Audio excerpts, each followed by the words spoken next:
I said that the Saudis were trying to get into sports, and there's a lot of other stories. You talked about WWE very astutely. I know that they're taking over ownership of an English Premier League team. I think Newcastle United is the team that they now own. And one of the things that they've also been trying to do is get a lot of these aging stars in soccer. They signed Cristiano Ronaldo, who's made a crap ton of money up until now, and he's now making even more money to play in the Saudi League. And Lionel Messi, who I'm sure you're aware of, I know you're not a huge soccer guy, but he's the best player in the world. He's been the best player in the world for damn near a decade. I got to see him play in 2011. It was a magical experience. Just came off a World Cup victory for his home country. We love that stuff, right? And he's now in this position where he's at the tail end of his career. He's 36 years old. He's probably done with international play. He's probably done being the cornerstone of an organization. So he had a choice to make. And I believe the Saudis offered him something like $1.5 billion. Or he had the choice to come to America and go to MLS, which we both know is a fifth professional sports league here, but it's definitely a rung lower than the other four. And he decided to do the opposite of what Ronaldo did and what the PGA is doing. And he said no to the Saudis and decided to come to MLS. And this is great, I think, for American soccer. But some of the particulars that I want to read to you about what he turned down versus what he's actually going to get, because he's not going to go home empty-handed. He is going to get $53 million per year. I just want you to understand that the next highest paid guy in MLS, or what was the highest paid guy, was making $8 million a year. So he's definitely going to have a good time of it. He's getting a percentage of the shirt sales for him, and he's going to get a stake in the Apple TV subscription market for MLS and ownership of a club. He's doing just fine. And that's crazy, isn't it? I mean, look at, right, because David Beckham early on, right, came over and played the MLS. It's funny, you see what these franchises are willing to do to get the best players here. And this is kind of what I was alluding to when I said, like, money wins out. But obviously, I wasn't aware of the Saudi offer that was on the table that he passed up, which I'm sure would have been more money. I'll take it. But still, like, taking this bag of cash over what he was making in the, I'm assuming the Premier League. And so which is interesting, though. I'm surprised they don't pay better to retain the best players, considering how much pride they have in the game. But yeah, it's definitely interesting. It's good for American soccer for sure, as far as growing interest in the MLS. No doubt about that. Yeah, now Messi's trajectory was interesting because he didn't come from the Premier League. He actually played for Barcelona his whole career, and at the end, there were some financial things that took place in which Barcelona, the organization, couldn't actually afford him because of the actual financial rules that league has in place. It's very interesting and different than what American sports traditionally has in terms of a salary cap. He spent the last 2 years playing in Paris for PSG and never really fit in there. But at the end of his career, he's looking for comfort, really, and not just financial comfort, but being able to play in a place where he can play the game that he loves. There's virtually no pressure, and he gets to obviously still make a bunch of money. Like, he probably would play for free here, but he doesn't have to. Like, they're going to pay him to come here. And one of the other things that happened that was fascinating is, would you believe that PSG fans booed him in his last game playing for them? Like, I can't even imagine a scenario in which we would do that in such a way here. Like, that's a very American reaction from fans to do something like that. When he went there and he didn't really want to be there, but he didn't play awful there. He's at the tail end of his career. It'd be like if New England Patriots fans booed Tom Brady in his last game. I mean, it just wouldn't happen. But it's just interesting, his trajectory. And you mentioned David Beckham. So Messi's getting the same deal that Beckham got. Now, Beckham came over in 2007, played for the Los Angeles Galaxy. At the time, I think MLS had 13 teams, and now there's 29 with a 30th on the way. So David Beckham coming here 100% grew the entire MLS, which is a great thing for the product as a whole. And at the time, he was given a deal that he could get in on a fixed price of ownership of a team for $25 million, and that team was Inter Miami, which is the team that Messi is going to come play for. So a lot of connections here on this deal. And I think that ultimately it's going to be good for MLS. Now, it doesn't mean that MLS is going to become on the same level as these international leagues, but the more of these kinds of things that happen, it changes the trajectory. And what do we know is going to happen in 15 years when Messi has come here? He's going to own a team, right? How do we know that the next big star isn't going to be here? And how do we know that the MLS isn't going to all of a sudden become an actual legitimate league internationally, and some of the best players could play there. And maybe that directly relates to the U.S. team becoming better, because I know that's the one sport we can't get our foothold on internationally is soccer. Well, at least on the men's side, right? The women have Yes. had some success, but it is.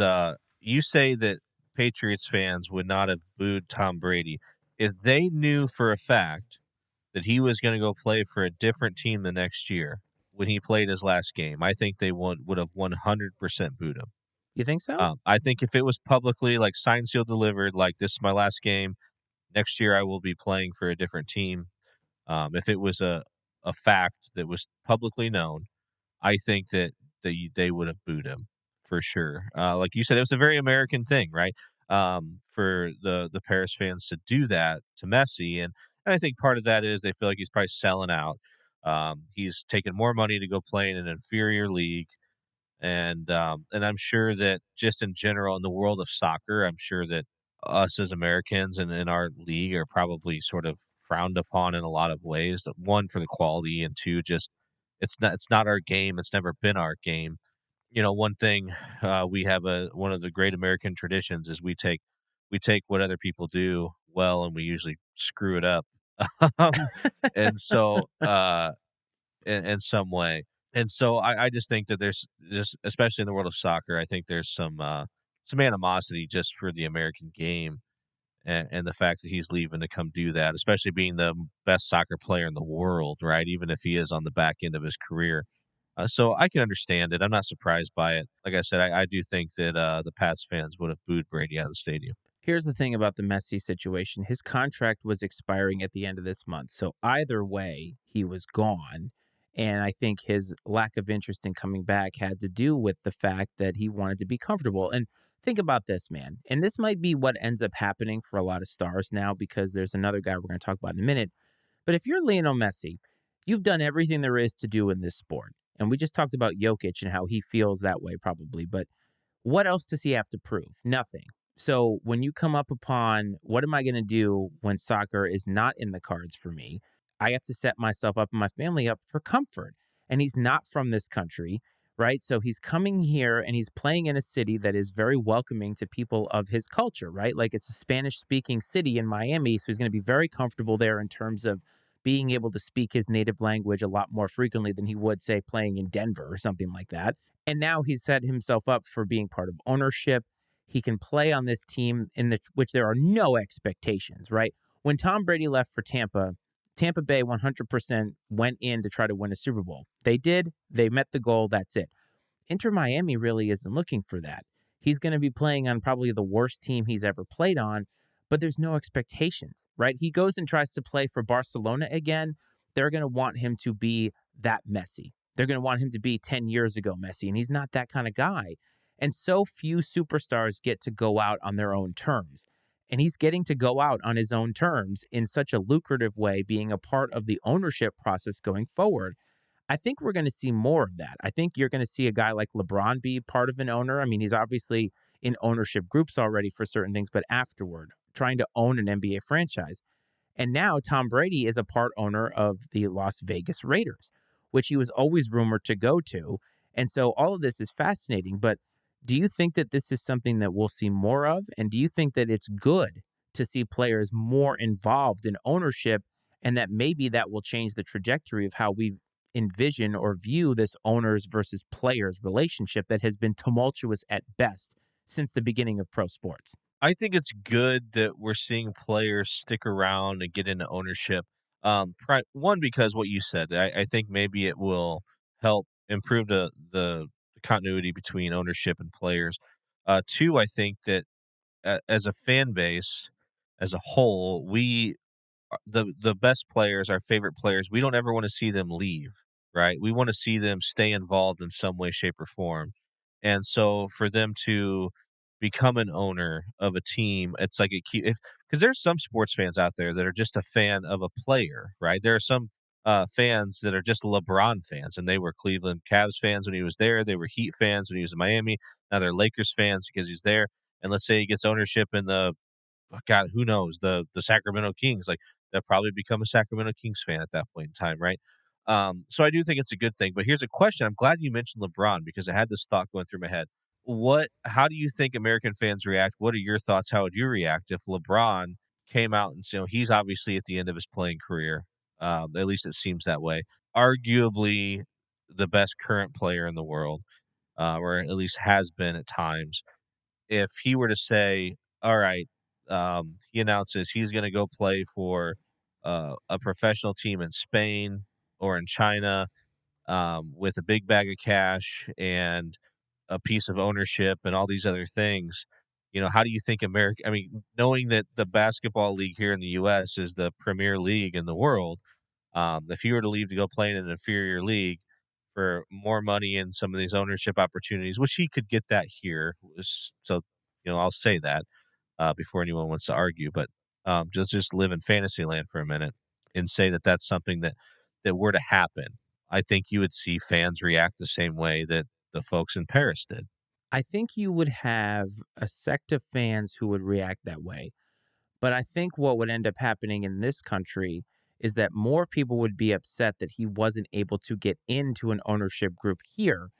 And I think that the part of this that's interesting is LeBron brings all the racial stuff to the table. And there are not a lot of minority owners in any sport in this particular country. And so it would probably end up being an indictment on the lack of diversity in the ownership group than anything. And I'm not saying that that's right or wrong. I'm just saying that I think that that would be a huge part of it. I think the disappointment would be in professional sports because LeBron obviously has the basketball acumen and has the popularity to be able to be an owner. If Magic Johnson can do it and be a part of these ownership groups and LeBron wasn't able to and had to go overseas, I don't think that the adversity would be for LeBron. I think it would be on the paradigm of sports in this country because how can he not be a part of it? I mean, LeBron is a businessman, right? Like LeBron has been setting himself up for a brand for, gosh, over a decade now. It's not about basketball for him anymore. He obviously is very good at it and wants to play. He's setting himself up for the future.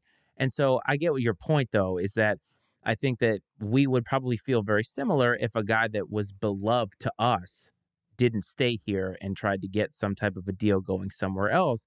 But what would make me the most sad is that we couldn't make it happen here. And I think you're going to see the door open a little bit. But when I was talking with my brother in law, he talked about owning a team. I think you might have even said it too. Like one guy can't own a team anymore. It's almost impossible. There has to be a team. And so I think more and more of these elite players are going to get in just a little bit to where guys like maybe Peyton Manning all of a sudden is part owner of a team. Now you got Tom Brady part owner of a team. I would not doubt one day if Patrick Mahomes is part owner of the Kansas City Chiefs. I think these are things you're going to see because these minority ownership pieces of these ownership groups are becoming more and more prevalent because that's how people do it. There's not many people who can just write a check for the Washington Commanders for $6 billion. Maybe Jeff Bezos might be the only guy who can do it. So I think it's interesting to watch, and Brady might be the first domino of guys like him to now get in the door, and we'll see what happens. Well, I think we would be remiss to not mention the fact that today these athletes, these top athletes, the salary that they are making, and then if you add the endorsement deals they have on top of that, that they are more in a position to get themselves into some sort of an ownership group than athletes have ever been in history, right? Oh, 100%. I mean, the top salaries in every single sport in this country are going up and up and up. And actually, my stat of the week is going to be salary related. So you're kind of teasing that just a little bit. But I think that you're onto something there. And I think that a lot of the best athletes in these sports are just going to continue to get richer and richer. But on the tail end of that, too, these teams are going to become more and more valuable. So I think that it's easier for players to get in the door because of how much more they're making. And I think that, again, the paradigm of having a group of people allows it to be so. Like Tom Brady is a minority owner of the Raiders. And ultimately, what's that going to do for the Raiders? Nothing. It's an investment for him. Although I do love this particular story because the rumor, especially swirling around Jimmy G after he had that surgery in the offseason, they can still release him this summer and not have to take a hit on the salary cap or something. I mean, Brady to the Raiders? Do you believe it? Well, with Josh McDaniels, man, anything's possible, I guess. That'd be interesting for sure, right? I don't know how you'd want to refer to Brady, sort of the superhero of the NFL turned heel, right? If he goes to the Raiders, that'd be the storyline, wouldn't it? Oh, it would be amazing because he would now have not one, but two retirements that he reneged on. And for him to come back to play for the Raiders, which I think the Raiders today, and you can dispute this if you want, but maybe are the Raiders still a team that have that sort of like bad boy persona, even though they haven't been successful? And that was really where they got that image. But the black hole and the fans and all of that, I think the ghost of Al Davis still kind of follows this team just without the results. Is that fair? No, that's a good point, and I think too a lot of it. Now, granted, they bounced from Los Angeles to Oakland and all that stuff, but sort of they took on the that area, whether they were in the Bay Area or in LA, fans had more than one team to choose from. And so it's like the folks that chose to be Raiders fans, it's like they were choosing the dark side, right? And so it's like I think that helped that build that persona a little bit. Now that they're in Vegas, and Vegas is all about flash and glamour, and it's way different, man. And I think you're right. I mean, I think that moving out of California to Vegas, new stadium, the passing of Al Davis, like all of those things that did make them, they kind of personified that bad boy image, have sort of gone by the wayside a little bit. Yes. And now that the Golden Knights have won a championship, the Raiders are on